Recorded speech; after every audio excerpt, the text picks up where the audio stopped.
Hello, welcome to this another stream.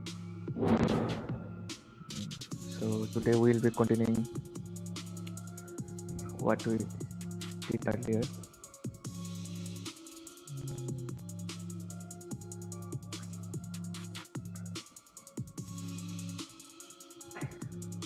So we are solving these questions.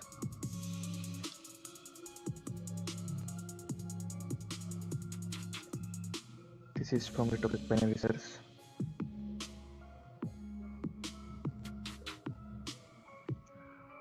We have to find the kth element of two sorted arrays when those two sorted arrays are merged. So yesterday when we were solving this in early stream, in our earlier stream, then we were getting answer the output for some few cases.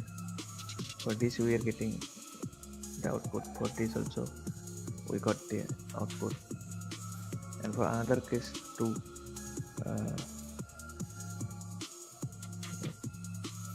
Okay, but when you tried with this long input, it was not giving us the right answer.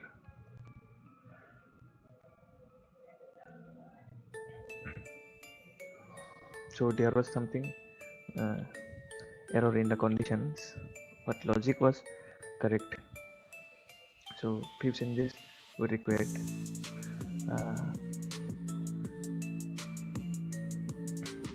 So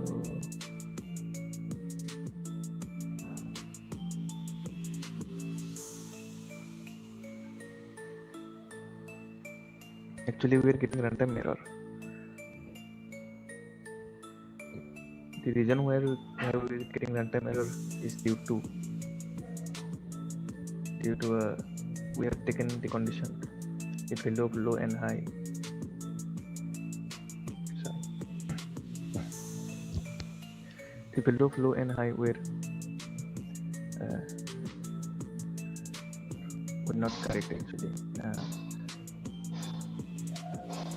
As you can see here,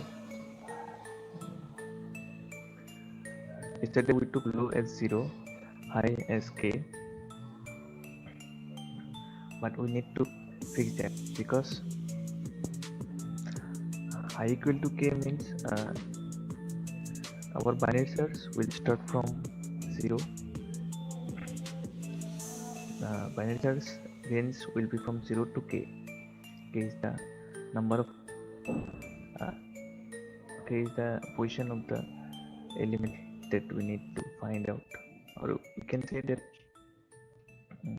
while binary searching we are dividing the array into two parts, and we were considering the left part and trying to find the answer by comparing the L1 and L2, R1, R2.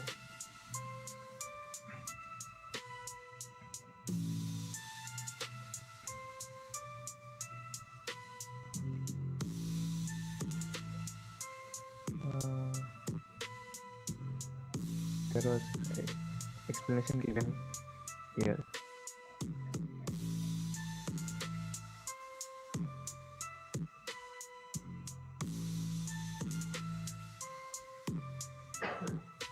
This.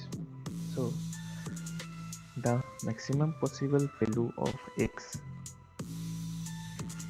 Here x is referring to the maximum possible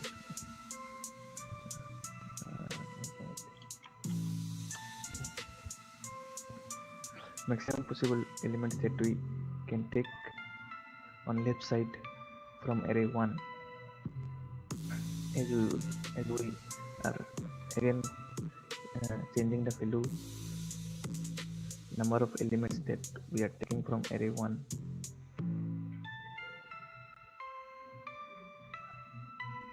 and checking the conditions for those L1, L2, R1, R2.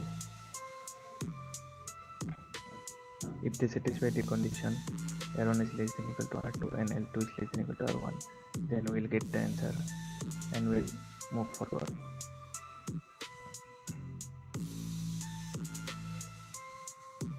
But what happens here is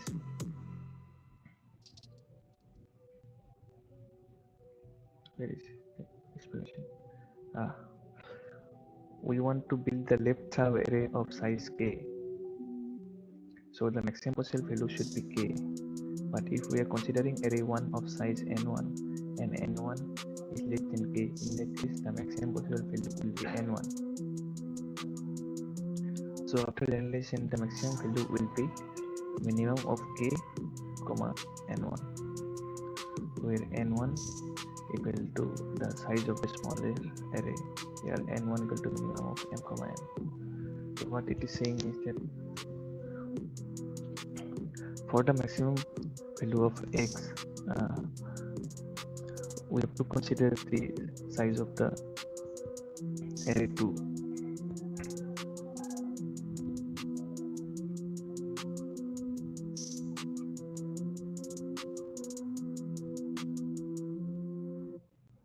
Because what may happen is size of array 1 may be 0.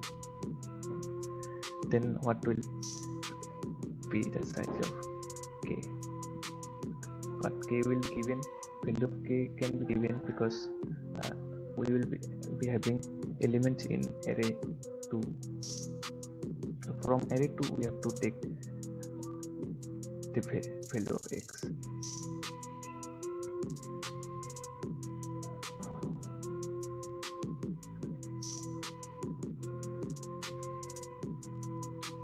Okay, so here we have to take I as minimum of k or length 1.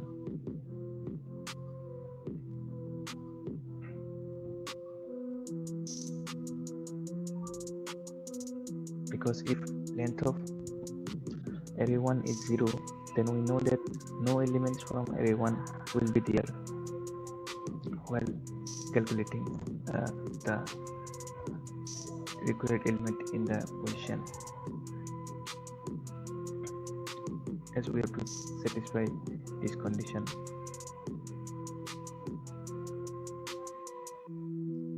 So that's why maximum value of I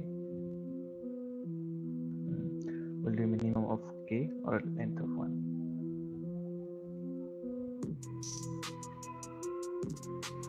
We'll be checking from low to high.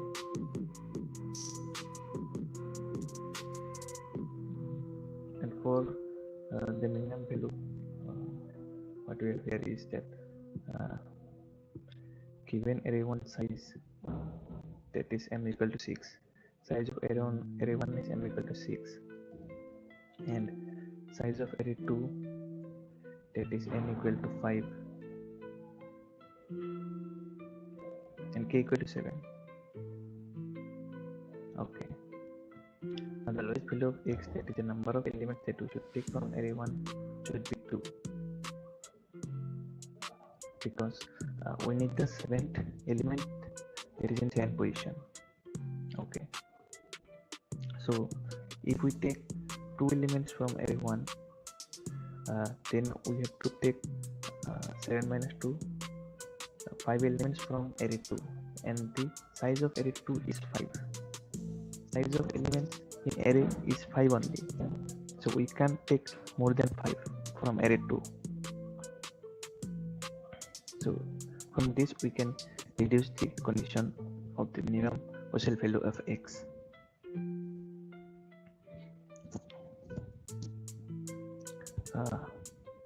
So here we can see that if we have to build an array of size 7 and the maximum element we can take from array 2 is 5, so we have to take a minimum of 2 elements from array 1. The minimum possible value should be k minus n2. As we know that we can take 1 element from array 1. If we take, sorry, not 1. If we take 1 element from array 1, then we have to take 6 elements from array 2. But the size of array 2 is 5. that is minimum possible value of array 1 is 2 only, so it should start from 2. So our value of low should be start from 2. But for generalized case, we will get the value of 2 by subtracting 7 with the size of array 2, that is k minus length 2. So that's why here the minimum values as max 0 to k minus n2. So k minus n2 will only be in that case when array 2 size is less than the k, value of k. But if it is greater,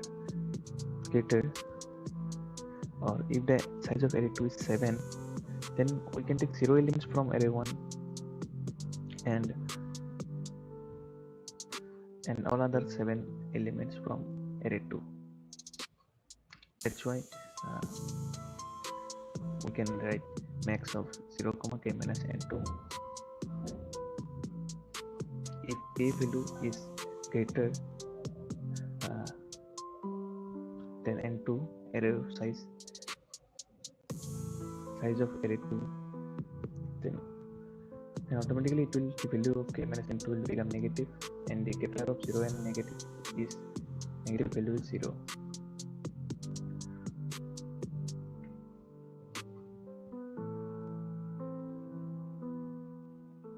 I mean, if the value of size of array 2 is greater than k, automatically this becomes negative, and we can take 0 elements from array 1.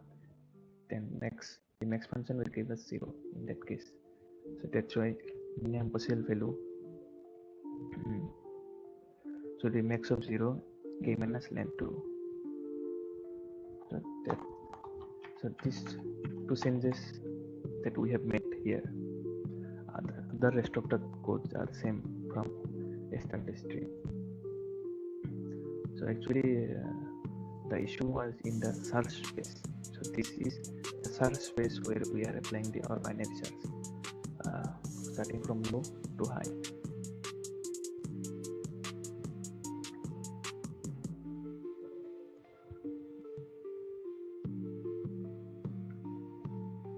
Let me again read how to get the high value of r, the maximum possible value of x.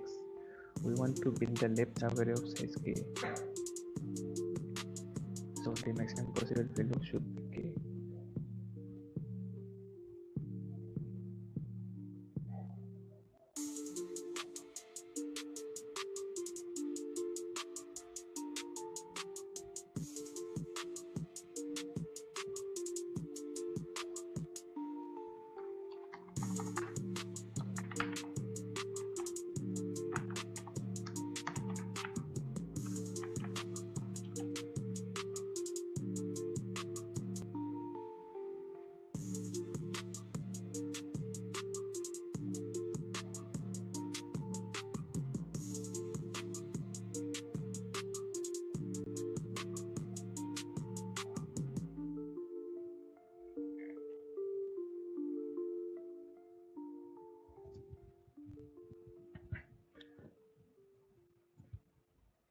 The maximum possible value should be k, but if we are considering array 1 of size n1, and n1 is less than k, oh yes, because we are considering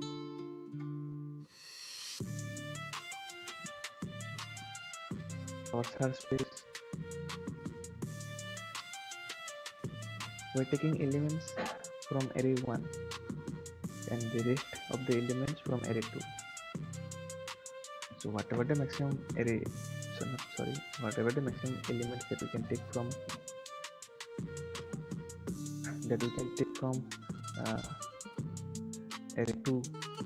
array 1 will be the value of high. That's why earlier we have given it as k, but we should consider that the value of k, value of size of array 1 can be less than k. So at that time we will not be able to take k number of elements from length 1, array 1, because length is less than k. That means we have to take the maximum value from 0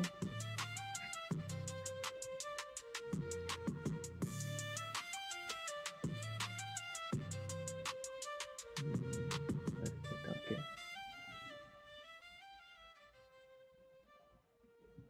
What the maximum value will be?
That's okay.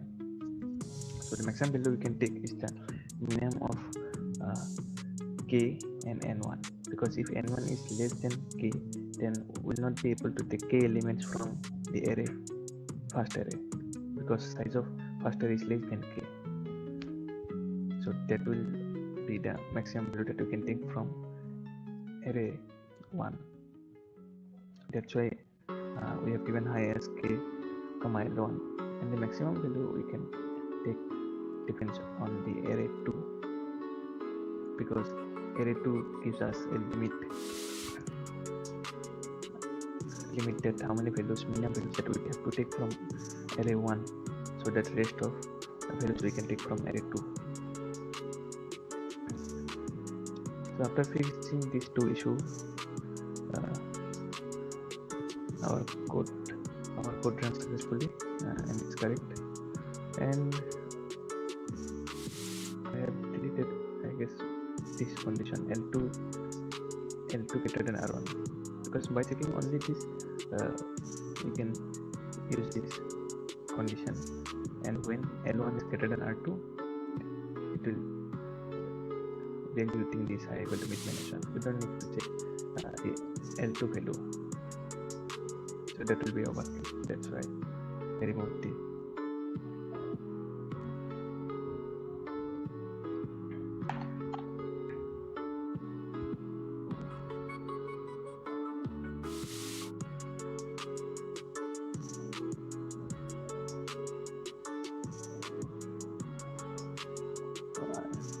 I will not be submitting it again, because I had already submitted when fixing this issue.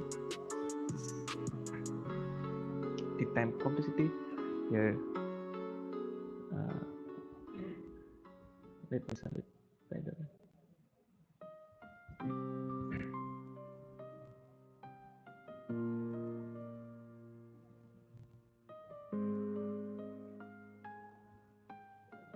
I thought here we will get an option of time complexity.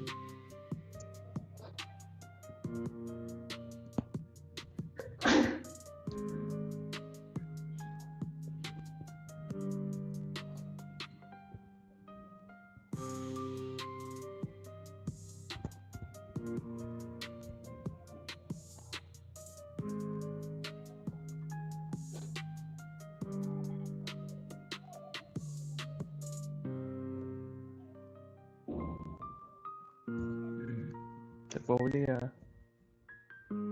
as we can see that it's given that expected time complexity is big of log n plus log m.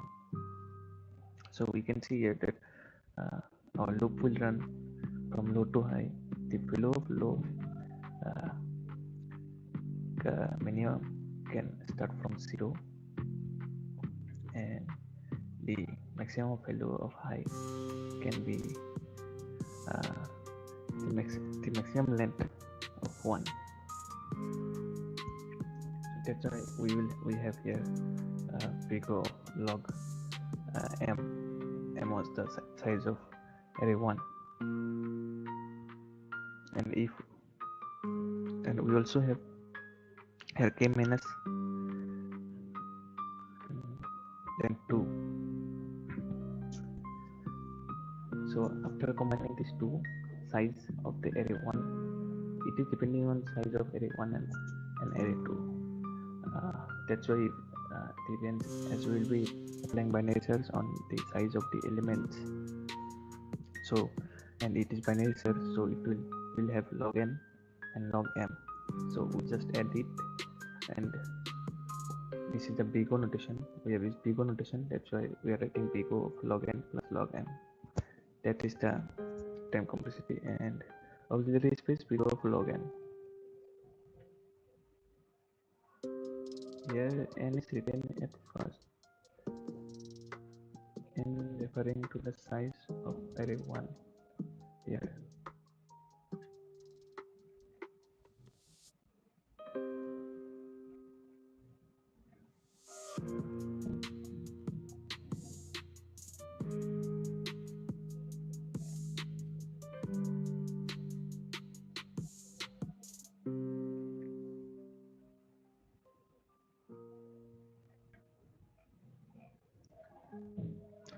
So we have completed this.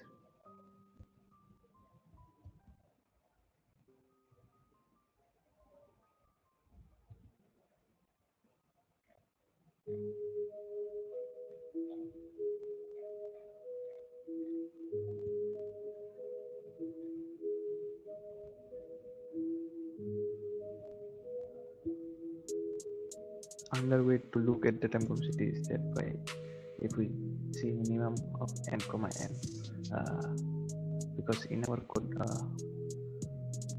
if m is greater than n, then size will become m, but we can apply a if condition, and if size of array 1 is greater than array 2, then we can just swap it and again call the function recursively, so that we'll get the size of m or array first array as the less size, because we have to search through the because our search space will be the maximum will be size of the array 1.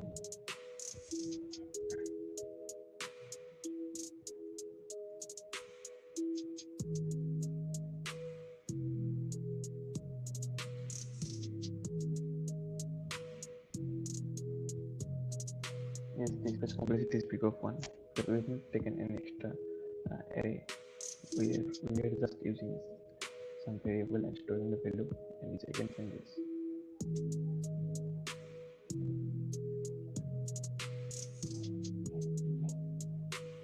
The proposed approach was to use merge sort to just merge those two.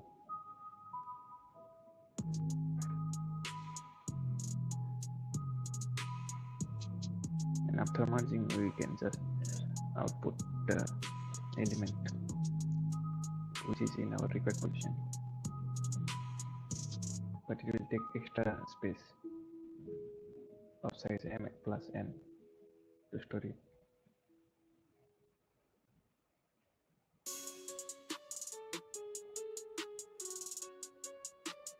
Better approach, what optimization they can do.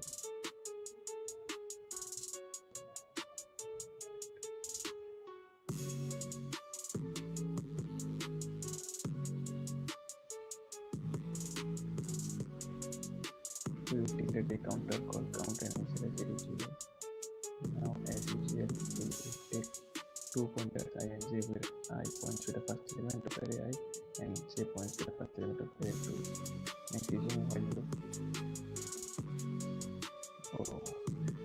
The approach is that we will just iterate over the two arrays, and also we will take a count variable.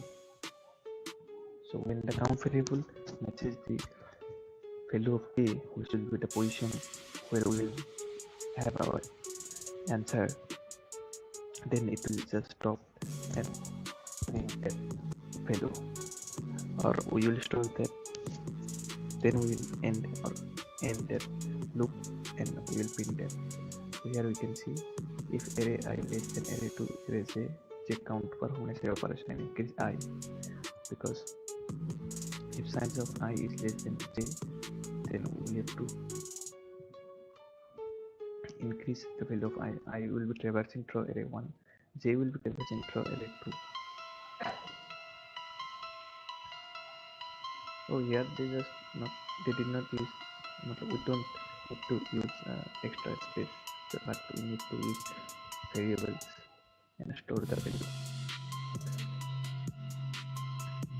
Here count variable will be doing our main job, but the code will be long because we have to use multiple if conditions.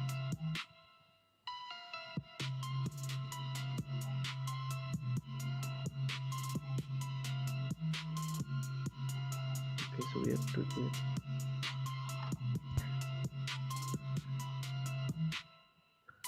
We have done this. Okay, let's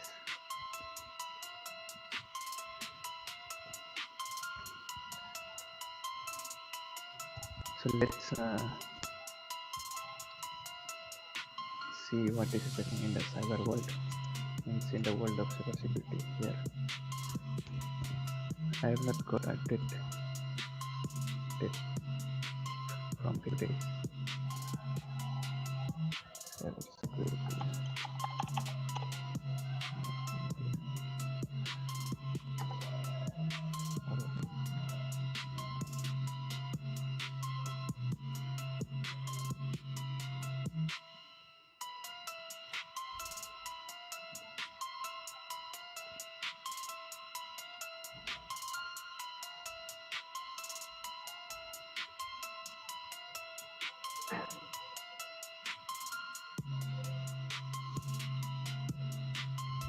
Yes, that Android Zero vulnerabilities. Is actively exploiting experts now.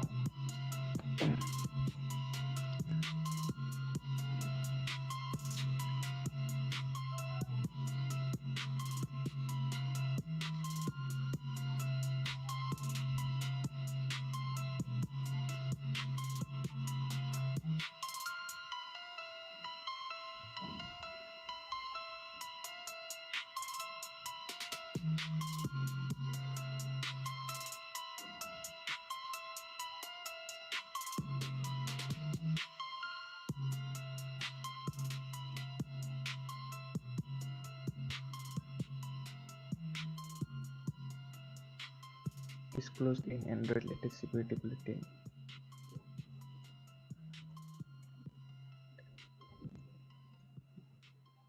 High security vulnerability with a CVS score is 10.8. Affects Qualcomm chipset used in millions of Android devices. Affecting the Qualcomm chipset.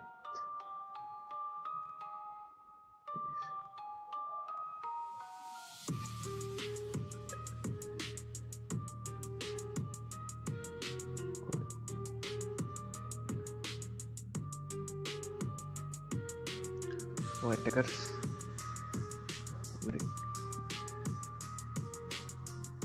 were able to execute arbitrary code and gaining untraced access and prepared escalation. Fast RPC driver. What is fast RPC driver?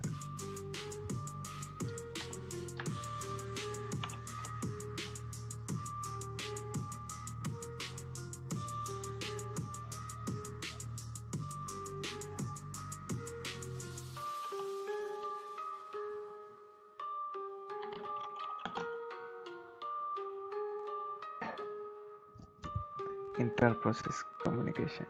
The fast RPC implements an IPC mechanism that allows for clients to transparently make remote method invocations across TSP and APPS boundaries. This enables developers to upload tasks to the TSP and free up the application processor for other tasks. What is fast RPC? Fast RPC is the RPC mechanism used to enable remote function calls between the CPU and DSP.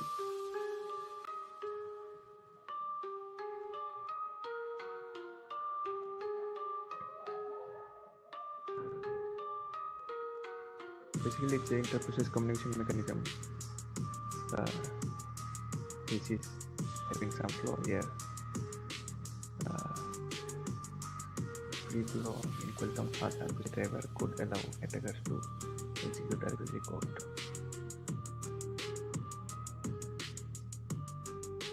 The vulnerability impacts dozens of Qualcomm chipsets, including the popular Snapdragon 8 Gen 1 mobile platform, which is used in numerous Android phones from manufacturers such as Motorola, Samsung, OnePlus, Oppo, Xiaomi, ZTE.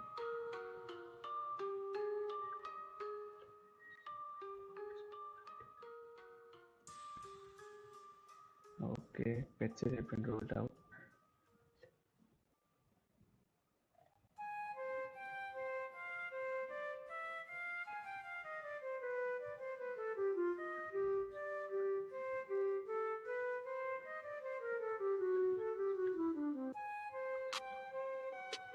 Okay.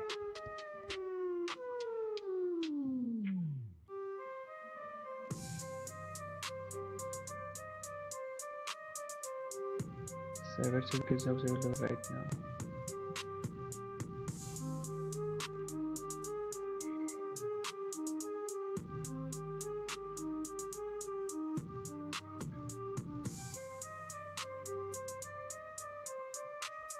Not so. Other websites data news.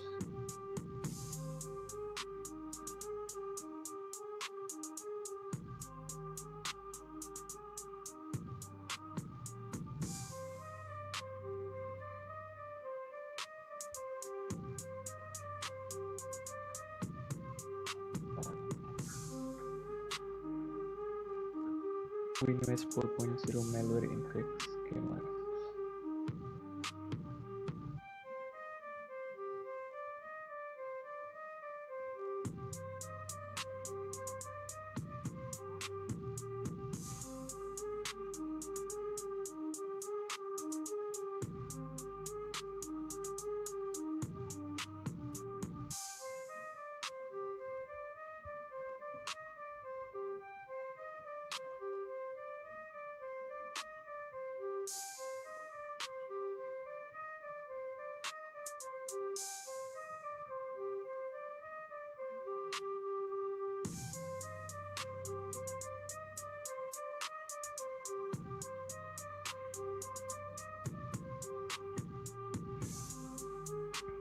Basically, this malware is distributed within gaming related applications like installation tools, speed boosters, and optimization utilities.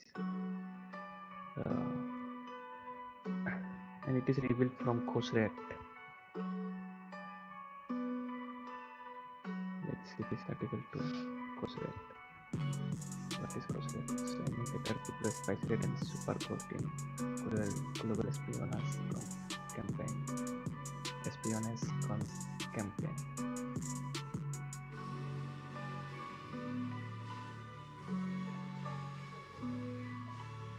Chinese hackers. Okay.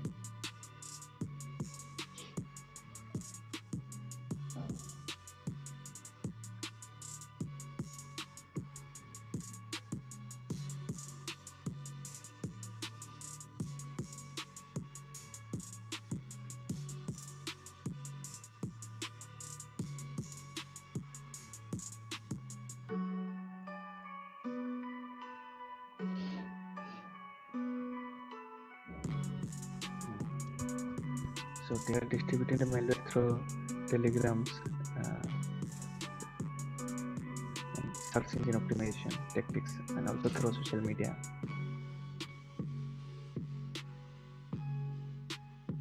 Fortinet's latest analysis shows that users who end up running the malicious game-related applications trigger a multi-stage infection process that begins with retrieving a fake PMP file from a remote server that then decoded into dynamic link library. So it is kind of DLL hijacking is going on under the hood. DLL files takes care settings updates execution environment by downloading 3 files from the same server. T3D.10, T4D.10, T5D.10.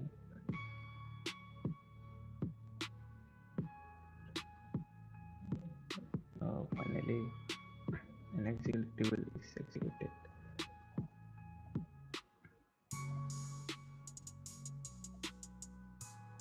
Okay, the DLL is named is student registration system.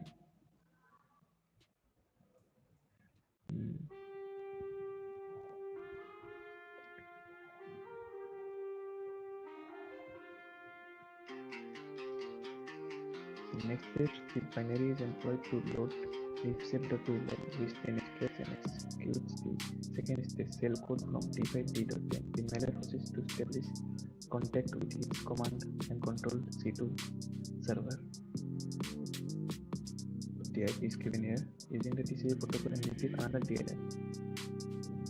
The third step DLL part of Win 4.0 downloads encoded data from C2 server. The fresh DLL module is reasonable for harvesting system information completely full. In the third step, another DLL is downloaded.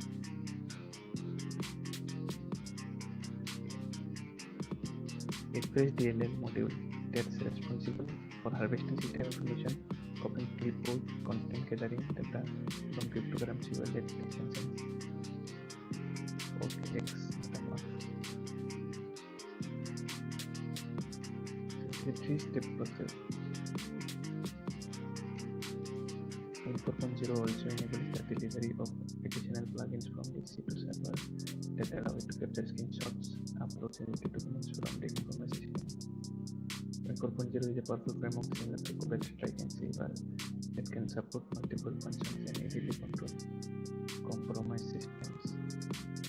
That contains leverage protections to lure a victim to download and execute the malware without caution and successfully deploy deep control of the system.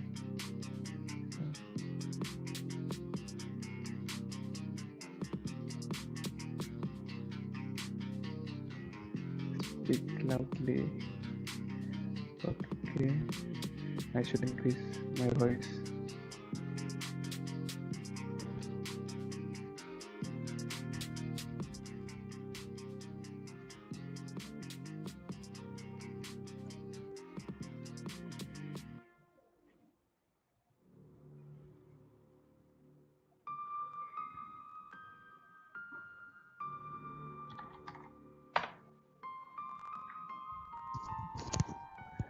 I was not looking at the chat.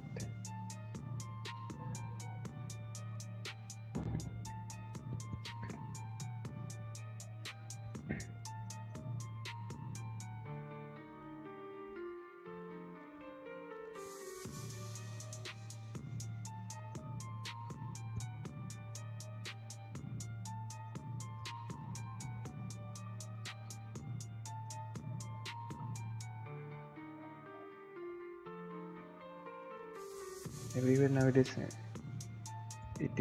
awareness is going on that multi-factor authentication. We should use multi-factor authentication. There is another authentication that is better, which is passkey. Use of passkeys.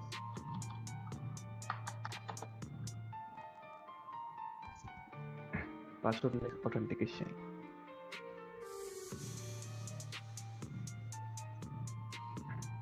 So what it does is passkeys are an easier and more secure alternative that let us sign in with just our fingerprint, face scan or screen lock.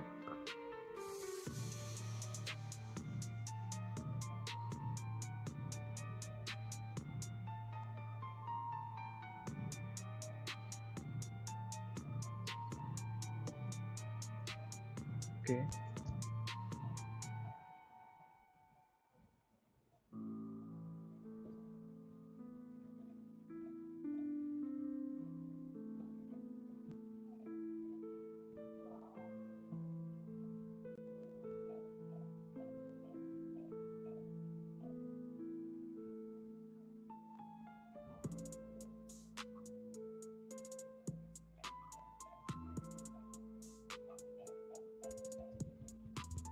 So So a content man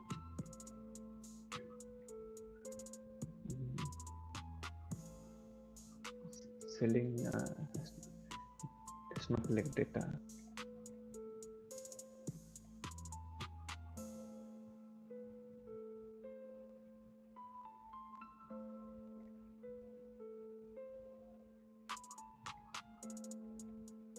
So this breach occurs due to some users were storing using the platform Snowflake to store data of the companies. They were not using multi-factor authentication. They are just using their name and password to log in to their accounts. So hackers using that information, they log in the Snowflake website and they breach the data of some companies. Here we also have this BSNL data from Indian telecommunication company. BSNL data in a post on the English language cybercrime community breach forums negotiated in Telegram. They were basically using Telegram to sell those information.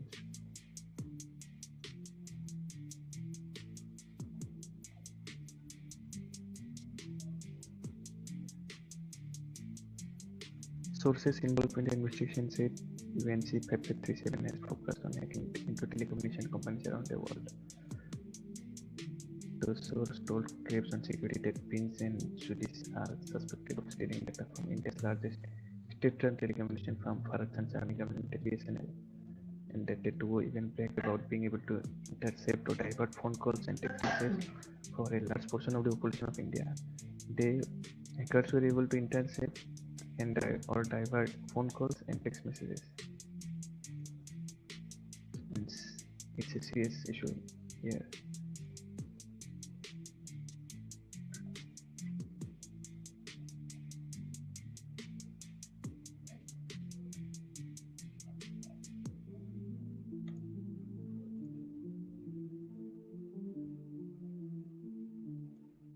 Oh, okay, but where is this news here? Daily Morning is better.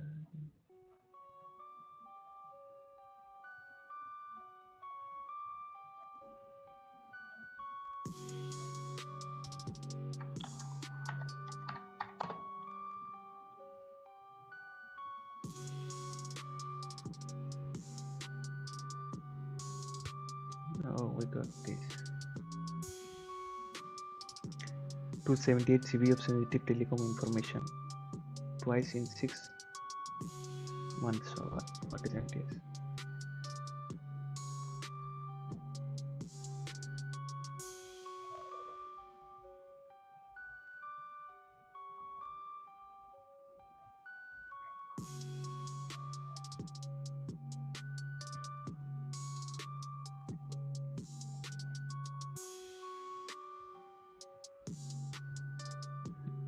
"26-year-old man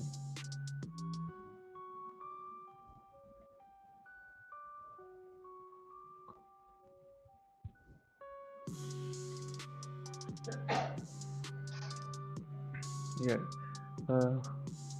Malicious hacker learned that many large companies had uploaded huge volumes of sensitive customer data to Snowflake accounts that were protected with little more than a username and password. No multi-factor authentication required. After scouring darknet market for stolen Snowflake account credentials, hackers collected the password and usernames from the darknet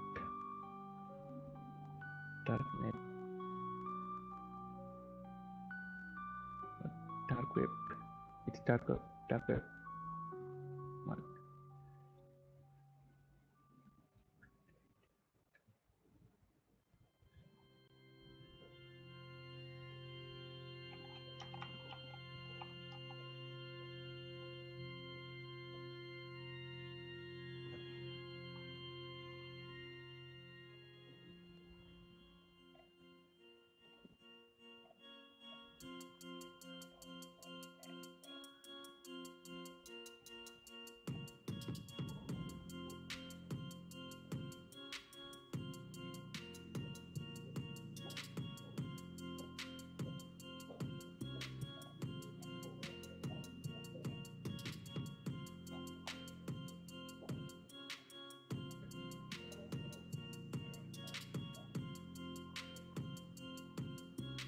Now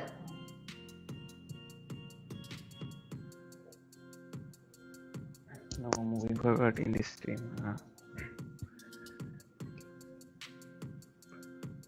I want to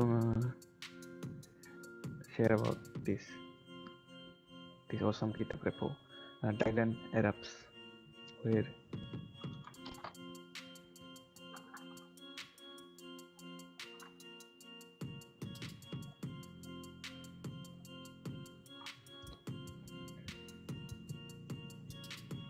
so NeoFX is a tool where you can see our specification of our PC. We can see here it is giving us details of operating system, host, kernel.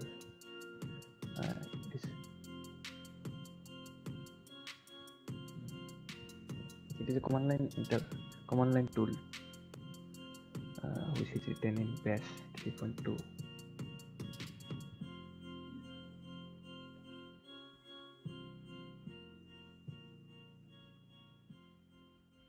It displays information about our operating system, software, and hardware in an aesthetic and visually pleasing way.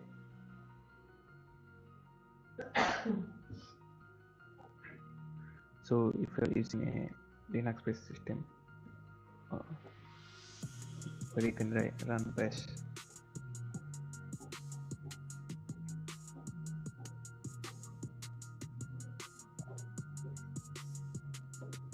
you can use this tool and learn about the specification of your system in a proper visually appealing way.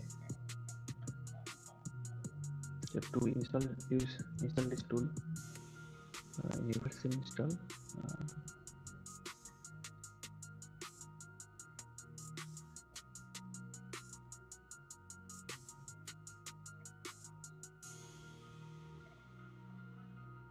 Here we are. Specific OS and desktop packages are here. You can use it in Alpine, Android, Arch, Bunsen, Crux, Debian,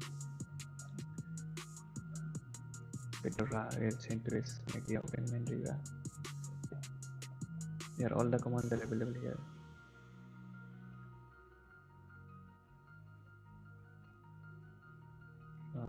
Wait again, yes. For Debian based system distros or in Debian, you can just use apt package manager, sudo apt, install NeoFX, and it will just install. And to run it, you just have to type NeoFX and enter 10.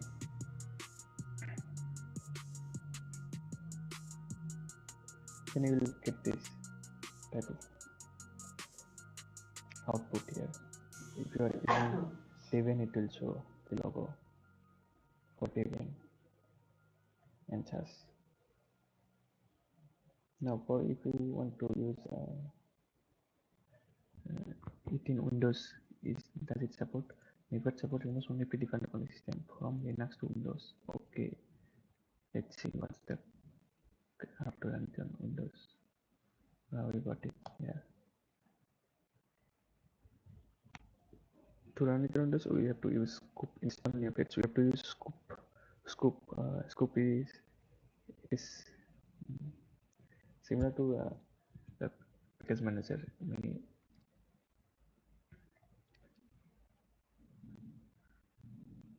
Scoop is a command line installer, not actually package manager. It just install. But Scoop install apps from the command line with a minimal amount of friction.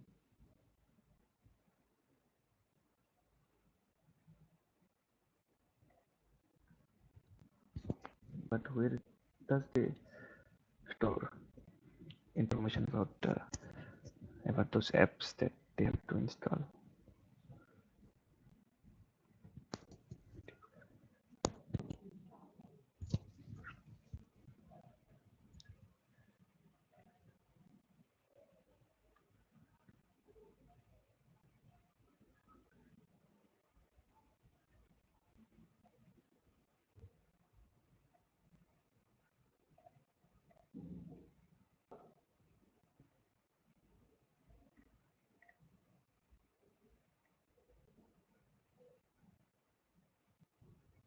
Oh, yeah, it is.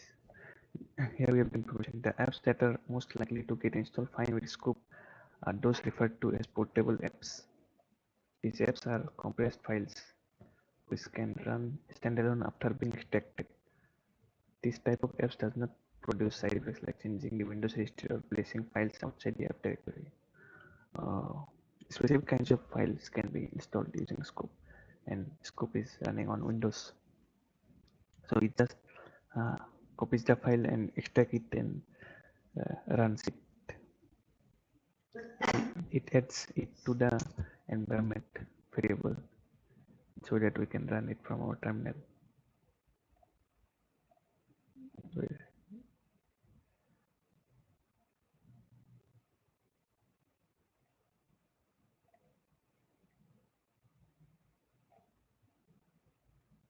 What's it here?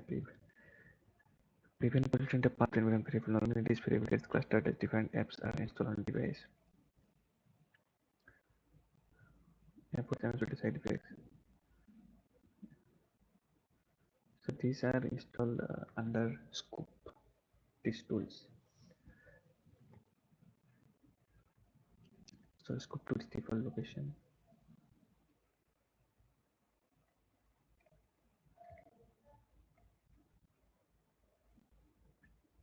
Scoop also supports installer files and their uninstallation methods. Likewise, it can handle single file apps and PowerShell scripts.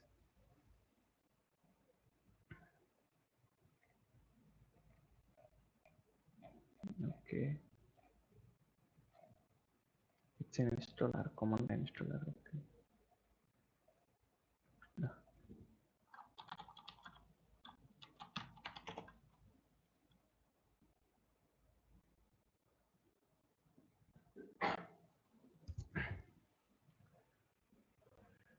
As you can see, this NewFeds repository is archived this year, April 26. Now it is now read only.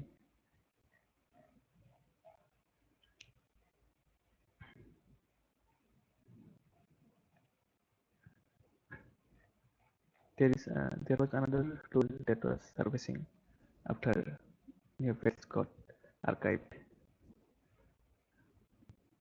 That was a first phase. It is similar to NewFeds.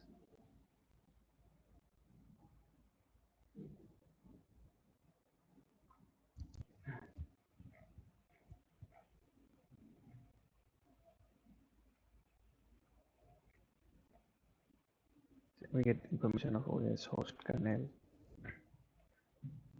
text of environments, our CPU, memory, CPU, GPU, memory, all information similar to NewFeds. Purpose is a NewFeds-like tool for fetching system information and displaying it prettily. It is written mainly in C, or it is written in C, and NewFeds here it was written in Bash 3.2 plus.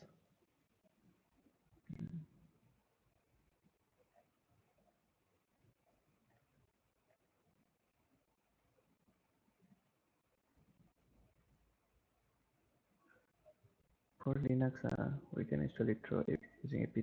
If it is Debian based for Ubuntu, we have to add this.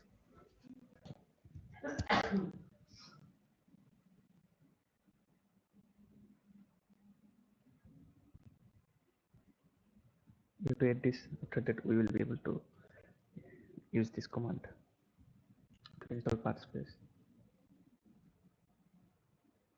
Add this repository.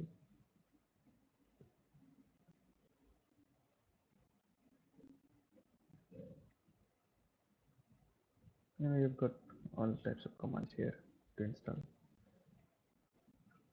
In Windows, we can install it using Scoop, Chocolatey, or Wingate. I have installed it in my PC. I have installed it using Wingate.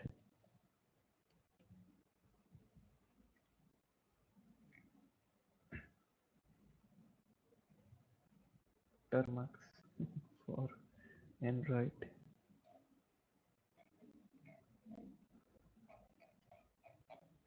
Now another interesting tool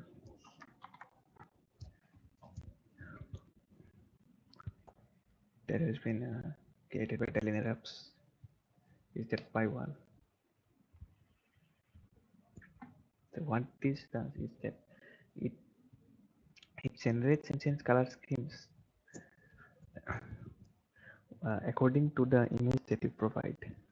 So basically, if you have a wallpaper and you want a color scheme of your computer or the fonts or the environment, desktop environment, you can just install it and run the command and to generate the color scheme and set it to your environment, and it will be matching with the wallpaper or the image that you have provided. So you can provide the image that we that you have set on the wallpaper. For example, let's see some guides here.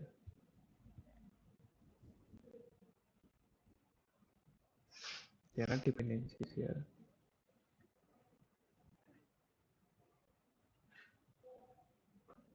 We need Python 3.5 plus image magic color scheme generation, speed of detecting of running programs.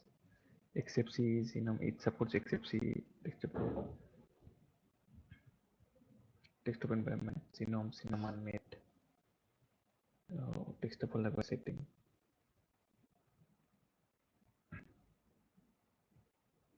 Using display, you can change the settings for Linux-based system.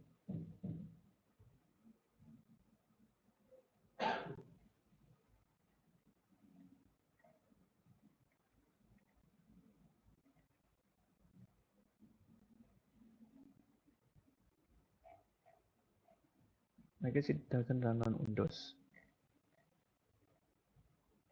because I have not seen. I think for running in Windows, we have to use other tools.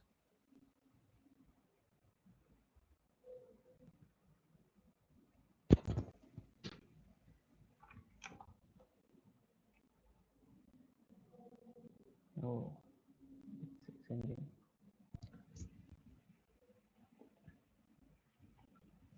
Here you can see that this color of fonts are more like similar to the background.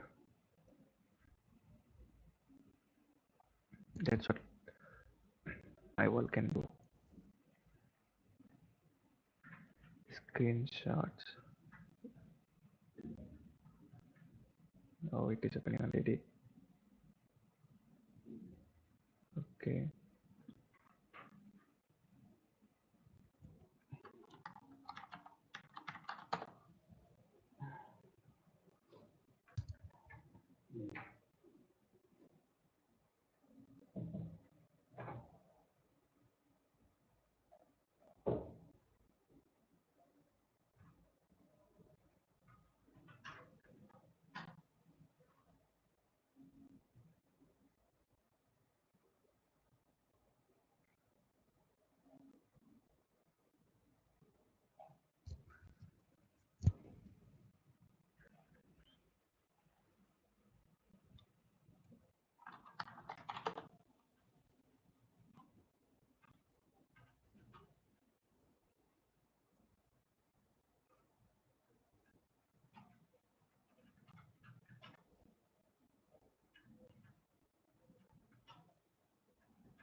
So here in this image, you can see they have used PyWall.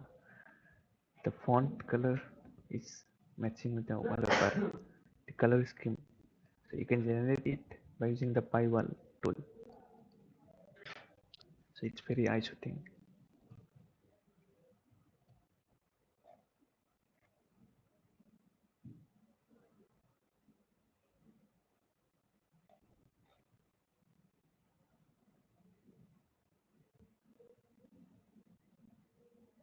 There is another repo,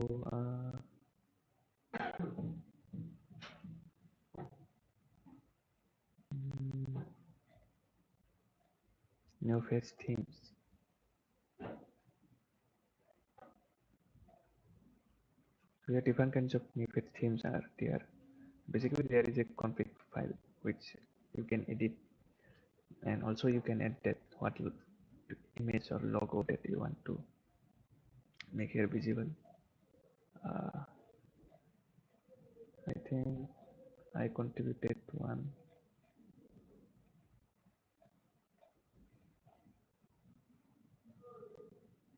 not this one.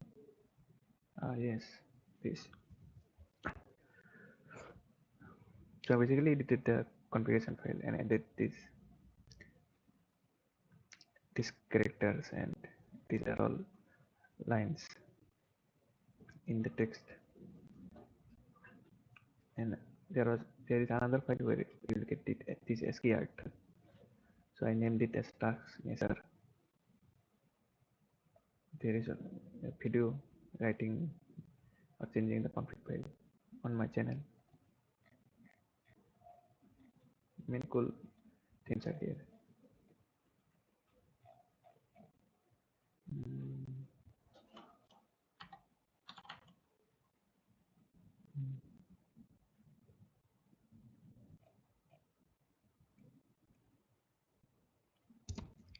This config.conf and logo.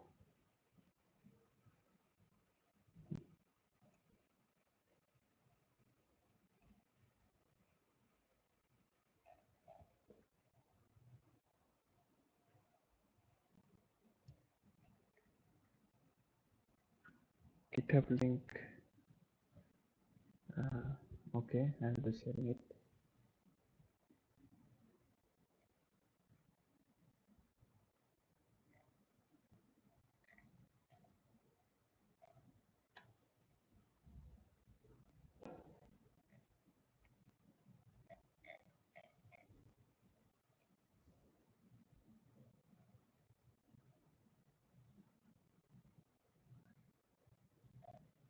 What is the original? How to get the original GitHub link?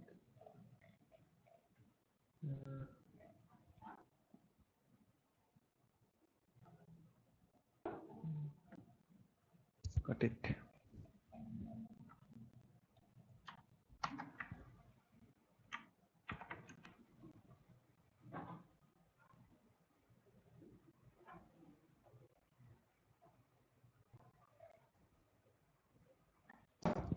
Probably just install the new feeds in Windows or on Linux, then just find the config file for new feeds. I think it's written here.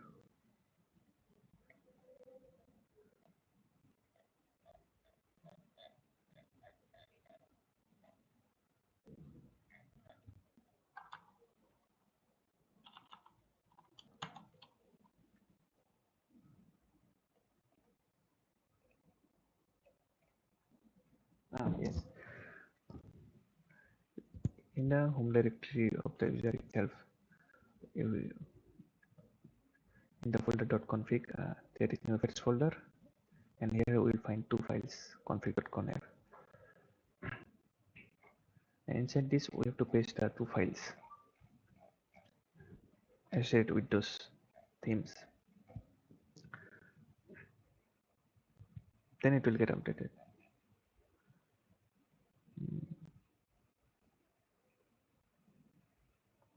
Okay.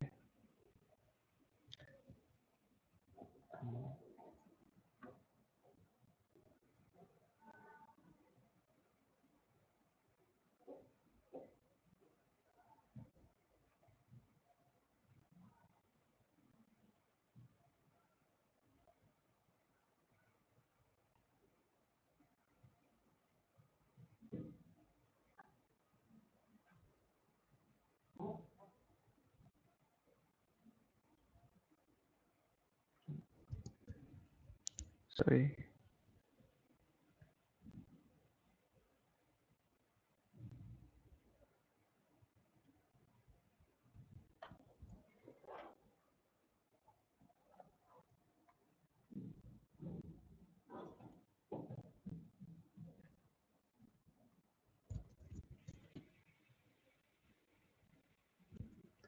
So basically,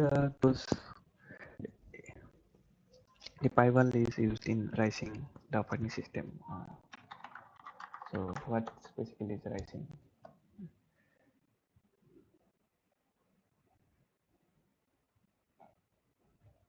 Rising in computers.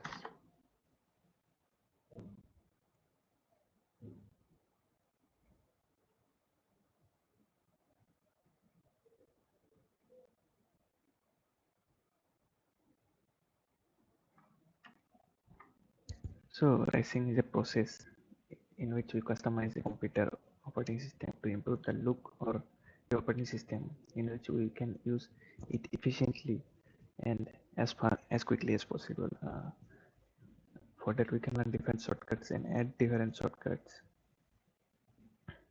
and make the GUI minimal.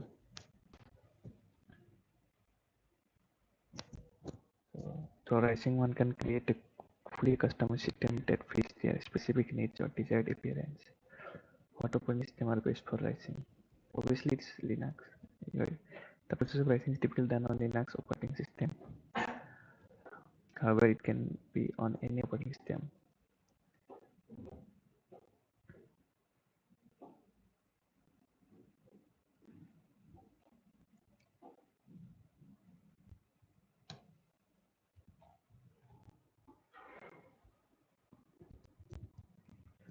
So,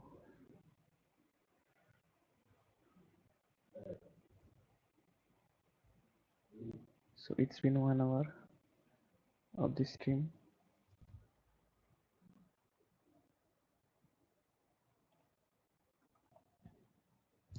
I was going to study some top 100 web vulnerabilities that I downloaded this PDF, I think from LinkedIn or I got it on the internet on some website where I was reading some news about cybersecurity.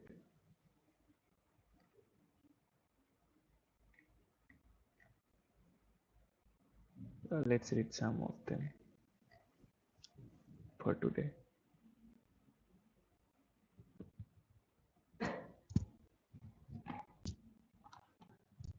So what we have here, SQLi injection, top 100 web vulnerabilities. SQL injection, is this a priority or just normal sequence? We have definition, root cause, impact, mitigations. Okay.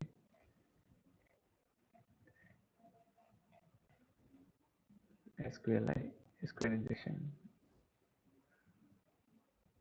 Inadequate input validation and improper use of SQL queries without parameterized or prepared statement. Unauthorized access to sensitive data manipulation.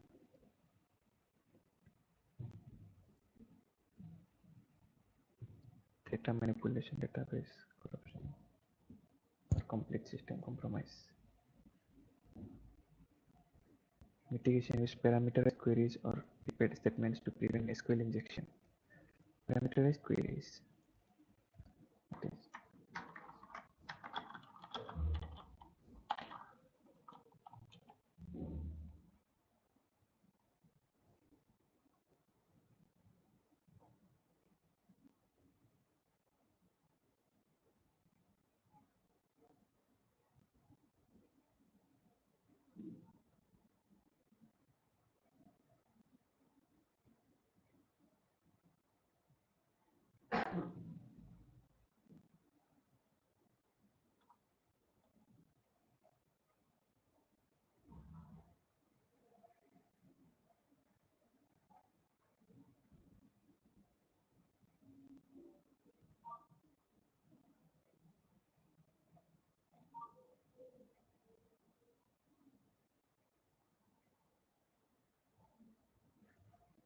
A parameter query is a query in which placeholders are used for parameters and the parameter values are supplied at execution time. The most important reason to use parameter queries is to avoid SQL injection attacks. Name, $request name, email, inside the customer table name, email. Okay. Values $name, $email. Now suppose a user enters the following data.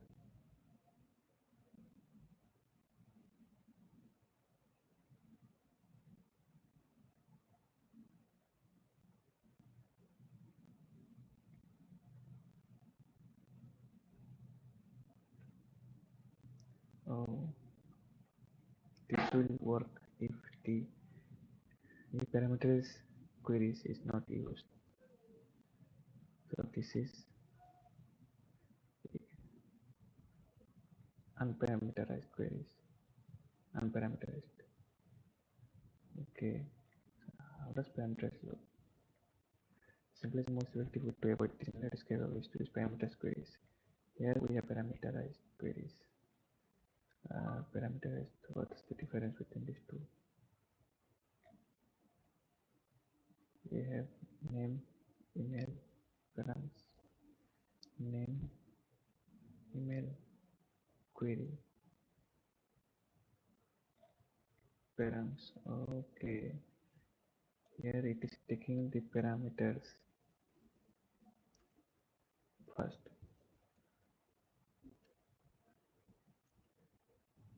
then it's passing those values here.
SQL injection, a type of security vulnerability that allows attackers to manipulate SQL queries executed by a web applications database.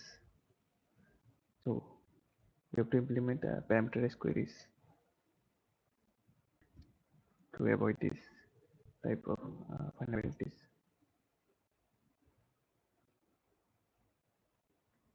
Filter out malicious SQL code. Okay, fine. Next is cross-site scripting. A vulnerability that allows attackers to inject malicious scripts into web pages viewed by other users. Cross-site scripting. Lack of proper input presentation and output encoding in web applications. Session hijacking, phishing attacks, cookie theft, defacement of web pages, or malware distribution. Implement strict input validation, sanitize user input, and use output encoding to prevent excesses.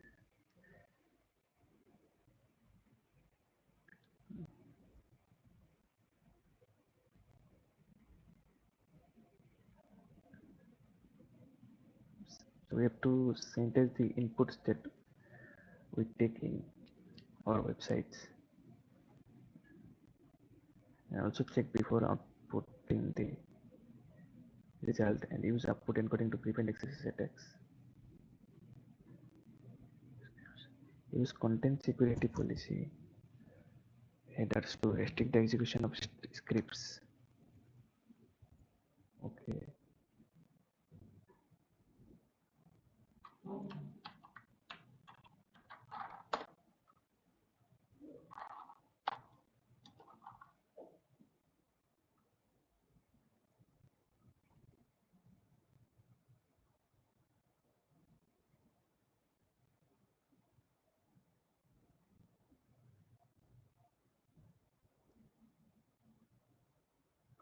When a victim visits a website with a malicious code, the browser executes the code as if it is part of the website source code. This gives the attacker access to the victim's session tokens, cookies, and other sensitive information.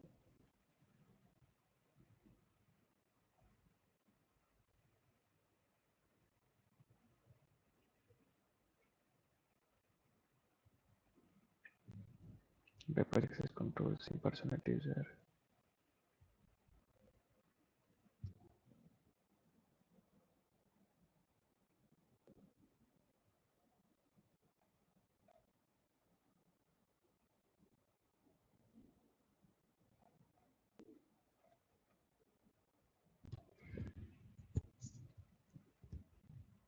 Cross-site scripting attacks occur when data enters a web application through an untrusted source.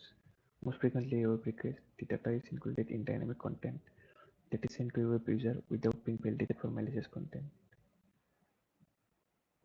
The malicious content sent to the web browser often takes in the form of a segment of JavaScript, but may also include HTML, Flash, or any other type of code that the browser may execute. Okay, that's how it is done. The variety of attacks based on XSS is almost limitless, but they commonly include transmitting private data like cookies or other session information.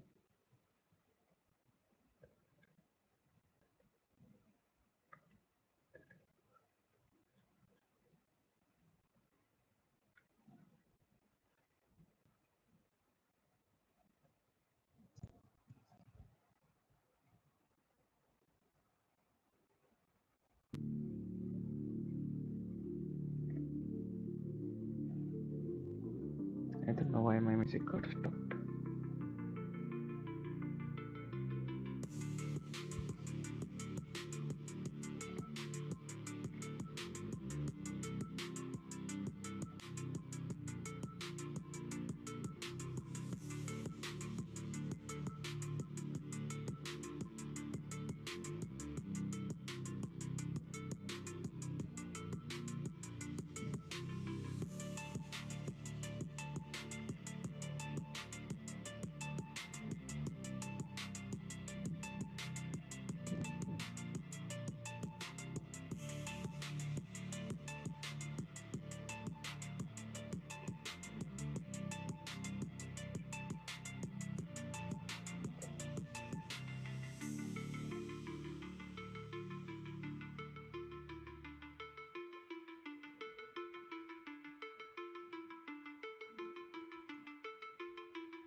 So here, what is written that reflected XSS attacks uh, the injected script is reflected off the web server and it's again run in the user's browser. The browser then executes the code because it came from a trusted server. Okay. When user is tricked into clicking on a malicious link, submitting a specially crafted form. Okay, then there are too many attacks here.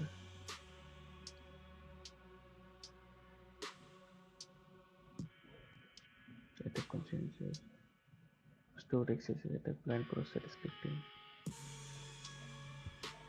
Okay, we'll keep it up here. Okay, I will be ending the stream soon.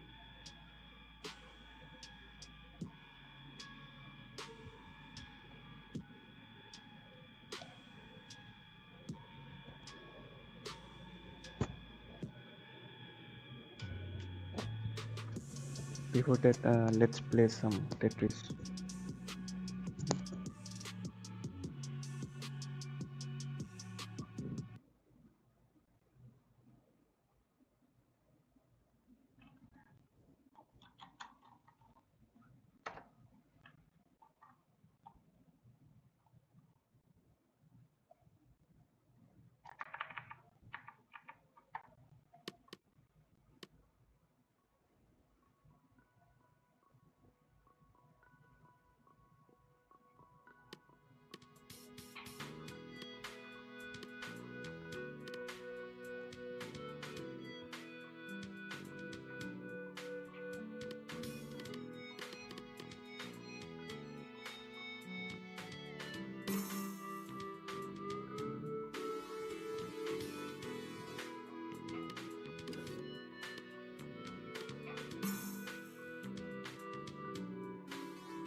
Wow.